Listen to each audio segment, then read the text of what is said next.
Kamusta? Ako nga pala si GH Tech at sa video na ito, pag-usapan natin ng ilang gaming laptops na swak sa budget ngayong 2026 mula sa entry level hanggang sa mid-range options. Titingnan natin ang specs, build at value ng bawat isa para ma-assess nyo kung alin ang pinaka-angkop sa inyong needs. Tandaan na kung may coins at voucher gamitin nyo para makatipid pa at kung gusto mong mahanap ang item, as usual, gamitin mo ang camera search function ng Lazada. That said, ano pang hinihintay natin? Let's do this. Bago tayo magsimula, nagmahal ang mga laptop ngayon, kung hindi nyo alam. Kaya medyo tumigil ako sa paggagawa ng mga laptop videos. Pero for the sake of making it, para makita nyo na rin, heto na. Unahin natin ang Asus TUF FX 506. Ito ay may Intel Core i5 11400H, Nvidia RTX 3050 4GB, 16GB of RAM at 512GB na SSD.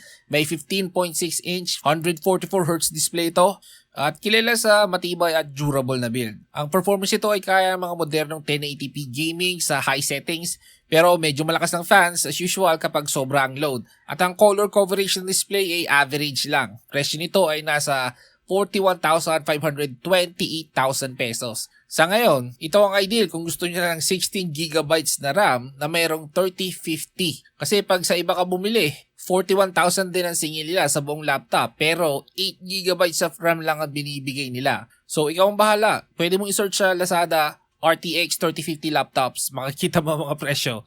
Tapos pagtingin mo din sa specs, 8GB lang ang RAM. Yung Asus TUF FX 506 na yan ay 16GB of RAM, meron na ring 512GB na SSD. Dati makukuha mo lang yan ng 35,000.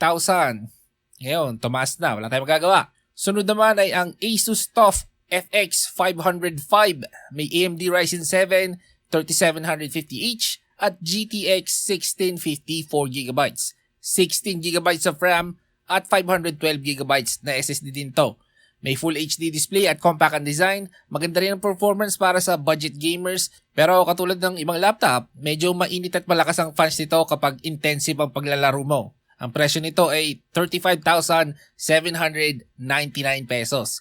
Hindi ko ito masyadong nire-recommend. Kung pwede kayo magdagdag ng konti para sa FX 506, yun na lang ang bilhin nyo kasi mas maayos ang overall performance at build ng FX 506 at mas bago din yun. Nilagay ko lang yung FX 505 dito just in case talagang hindi nyo kayang abutin yung budget ng 3050 na nilagay ko. Ngayon, para naman sa may mas limitadong budget, nandyan ang Dell laptop na may AMD Ryzen 5 3500U, 16GB of RAM at 512GB na SSD. Price at 27,000 pesos. Wala itong dedicated GPU kaya hindi ito pang heavy gaming. Pero pwede rin itong pang esport titles o low setting ng mga older AAA games. Kilala ang Dell na maasahan para sa office work, school task at media consumption. Kaya ito ang magandang option kung gaming ay secondary lang sa daily use. Okay, lastly, medyo controversial tong ilalagay ko dito ha.